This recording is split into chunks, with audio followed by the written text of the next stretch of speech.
Haleluya, puji Tuhan. Kembali kita bertemu di hari Senin yang berbahagia ini. Memulai hari kita, hari yang baru untuk minggu ini bersama dengan Tuhan. Saya percaya kemenangan-kemenangan yang luar biasa sedang menanti Anda sepanjang minggu ini. Kita sudah mendengar di hari Sabtu yang lalu bagaimana pengalaman Rasul Paulus berhadapan dengan wanita petenung yang menyatakan kebenaran, seolah-olah kebenaran, tapi di baliknya ada rencana jahat daripada iblis untuk mengacaukan rencana Tuhan. Tapi bersyukur, puji Tuhan, Paulus menang. Dan Anda pun bisa menang dalam menghadapi segala tipu daya iblis. Jadilah pemenang-pemenang bersama dengan Yesus. Di dalam 1 Petrus pasal yang kelima, ayat yang ke-8 dan ayat yang ke-9, sadarlah dan berjaga-jagalah, lawanmu si iblis berjalan keliling sama seperti singa yang mengaum-ngaum dan mencari orang yang dapat ditelannya. Lawanlah dia dengan iman yang teguh, sebab kamu tahu bahwa semua saudaramu di seluruh dunia menanggung penderitaan yang sama. Firman Tuhan katakan, sadarlah dan berjaga-jagalah. Lawanmu si iblis berjalan keliling sama seperti singa yang mengaum-ngaum, mencari orang yang dapat ditelannya. Lawanlah dia dengan iman yang teguh. Lawanlah dia dengan iman yang teguh.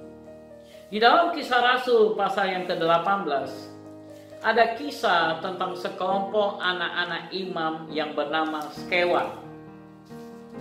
Saya yakin kita semua sudah pernah mendengarkan apa yang saya sampaikan pada hari ini. Sudah pernah saya sampaikan beberapa waktu yang lalu. Di dalam Kisah Rasul pasal yang ke-18 mulai dari ayat 13. Juga beberapa tukang jampi Yahudi yang berjalan keliling di negeri itu mencoba menyebut nama Tuhan Yesus, nama Tuhan Yesus atas mereka yang kerasukan roh jahat dengan berseru, katanya, aku menyumpai kamu demi nama Yesus yang diberitakan oleh Paulus. Mereka yang melakukan hal itu ialah 7 orang anak dari seorang imam kepala Yahudi yang bernama Skewa. Kemudian kita lihat apa yang terjadi kepada anak-anak imam ini. Ayat yang ke-15. Tetapi roh jahat itu menjawab, Yesus aku kenal dan Paulus aku ketahui, tetapi kamu, siapakah kamu? Yesus aku kenal, Paulus aku ketahui, tetapi kamu, siapakah kamu? Bapak, Ibu, Saudara-saudari yang terkasih, iblis akan berusaha dengan segala cara untuk menjatuhkan kita. Firman Tuhan katakan dalam 1 Petrus 5 ayat 8 tadi, bahwa dia senantiasa berjalan berkeliling-keliling seperti singa yang mengaum-ngaum, singa yang kelaparan, untuk mencari orang yang dapat ditelannya. Dia akan senantiasa berjalan mengelilingi engkau, mencoba mencari kesempatan untuk kapan dia bisa menerkam engkau dan menelan engkau. Telah banyak di muka bumi ini anak-anak Tuhan yang diterkamnya dan ditelannya. Karena mereka seperti anak-anak imam Skewa ini.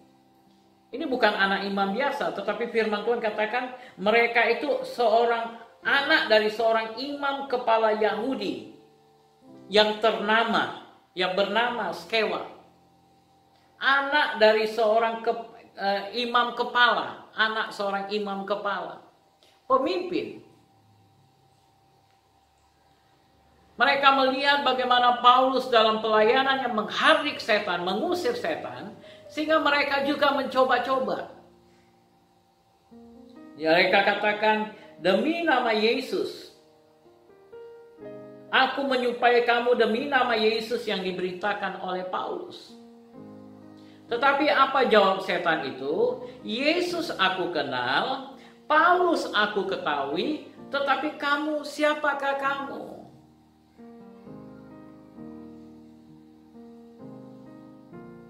Kembali kepada apa yang dikatakan di dalam 1 Petrus pasal yang kelima tadi. Ayat yang ke-19. Ayat yang ke-9. Lawanlah dia dengan iman yang teguh. Lawanlah dia dengan iman yang teguh. Engkau harus memiliki iman yang teguh. Dan setan mengenal siapa dirimu. Setan mengetahui tentang siapa dirimu. Manusia bisa kau tipu, tetapi setan tidak bisa. Karena dia adalah makhluk roh yang senantiasa melihat kepada dirimu. Dan setan, dia tidak bisa maha hadir, dia bukan maha hadir, dia nggak omnipresent, tetapi dia bisa terbang dengan secepat kilat untuk mengabarkan berita. Jadi di sekitarmu senantiasa ada roh-roh jahat yang bisa dengan cepat terbang kepada setan yang lebih tinggi pangkatnya, yang mana merasuki seseorang yang kita layani dan akan menceritakan tentang dirimu kepada orang itu, kepada roh jahat itu. Sehingga roh jahat itu akan berkata seperti apa yang dia katakan kepada anak-anak Imam Skewa. Yesus aku kenal. Yesus aku kenal. Memang dia Tuhan. Paulus aku ketahui. Tapi kamu, siapakah kamu? Paulus aku ketahui. Tentang siapa Paulus sebelumnya? Seorang yang bernama Saulus berubah menjadi Paulus. Karena firman Tuhan katakan barang siapa ada dalam Kristus Yesus, dia telah menjadi ciptaan baru.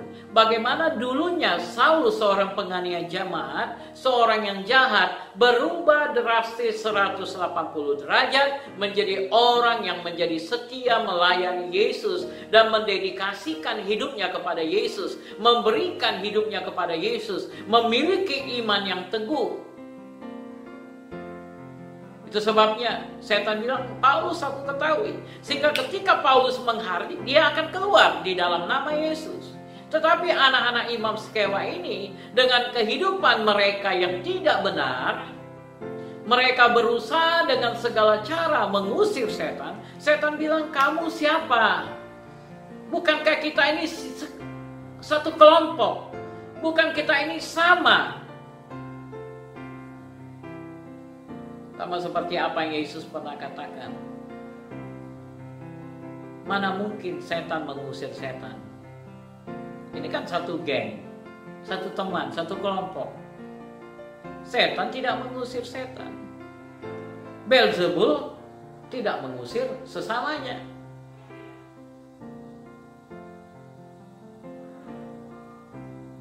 Kita bisa menipu hamba Tuhan. Kita bisa menipu teman-teman kita yang lain. Tapi gak usah Tuhan. Iblis aja gak bisa kau tipuin. Dia tahu tentang siapa dirimu.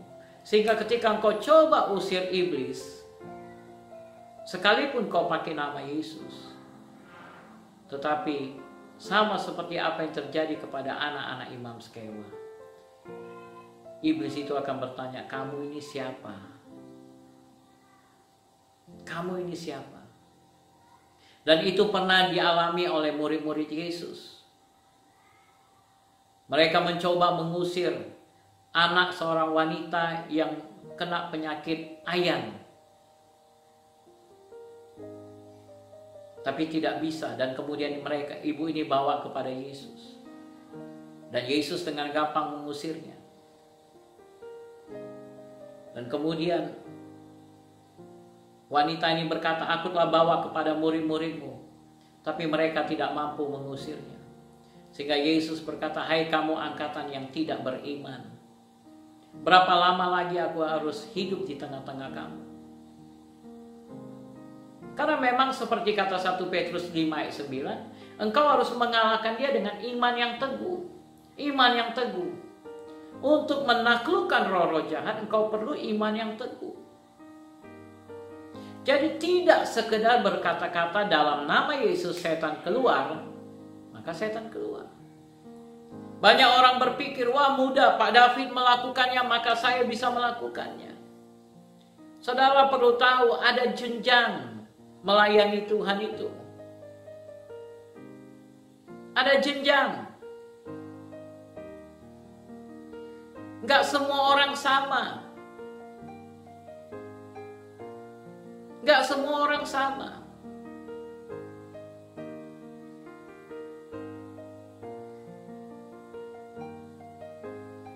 Ada jenjang-jenjangnya. Dalam diri seorang pendeta saja, ada pendeta yang mengusir setan, setan keluar. Ada yang teriak-teriak tidak bisa ini. Karena untuk setiap berkat yang mau kita raih, ada harga yang harus dibayar. Seorang pendeta ini dia siap bayar harga dengan berdoa dan berpuasa. Tetapi mungkin pendeta yang lain tidak siap dengan hal itu. Dia tidak siap dengan berpuasa, dia tidak siap dengan bayar harga. Sehingga Tuhan hanya menghargai, Tuhan menghargai setiap orang seturut dengan apa yang dia kerjakan. Setiap orang akan menerima upahnya sesuai dengan yang dia lakukan dalam kehidupan ini. Itu sebabnya engkau harus memiliki iman yang teguh.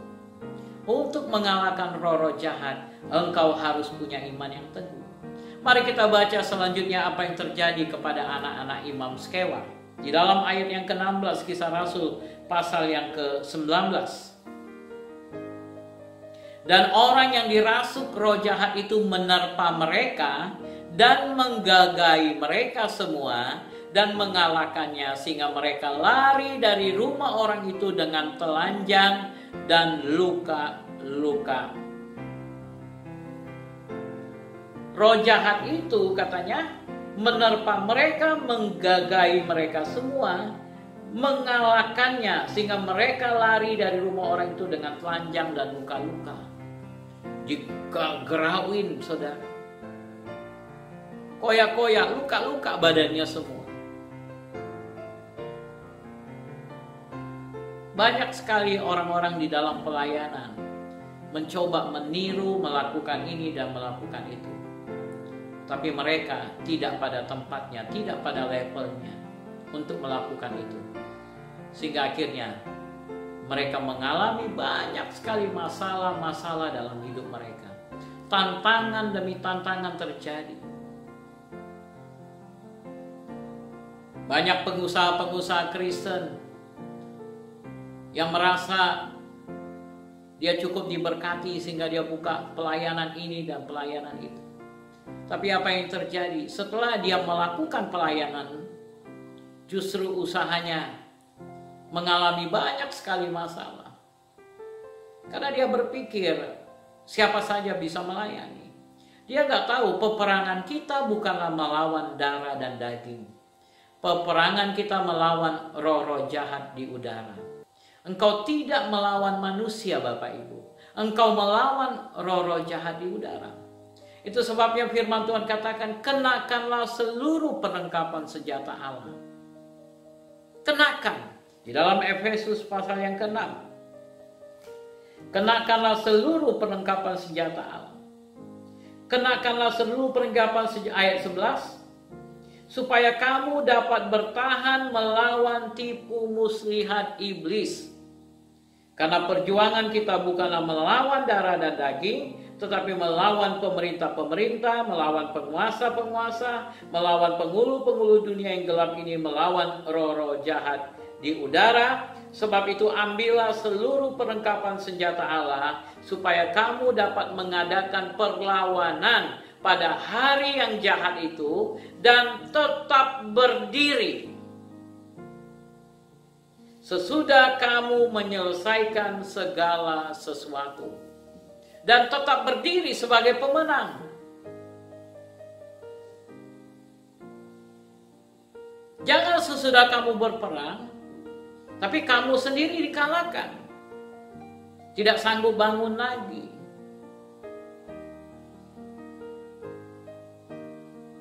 Banyak sekali orang-orang yang mengalami seperti itu. Banyak sekali. Pelayanan sana, pelayanan sini. Tapi akhirnya lunglai, lepeh, loyo.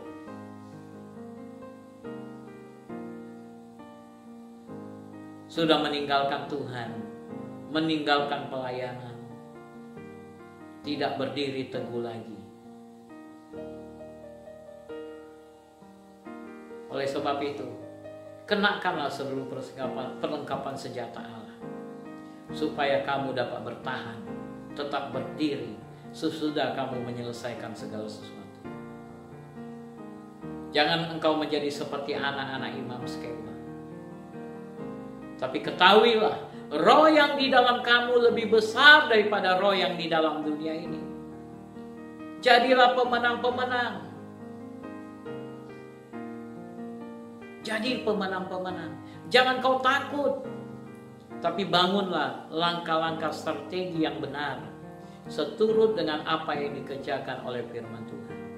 Berubahlah oleh pembaruan budimu, sehingga engkau tahu membedakan mana kehendak Allah yang baik, yang berkenan, dan yang sempurna. Sehingga engkau tetap berdiri sesudah engkau berperang, menyelesaikan segala sesuatu. Dan Tuhan berkata, menyambut kita, mari hambaku yang baik dan setia, aku akan memberikan upah kepadamu. Haleluya. Kiranya Tuhan memberkati saudara. Mari kita berdoa.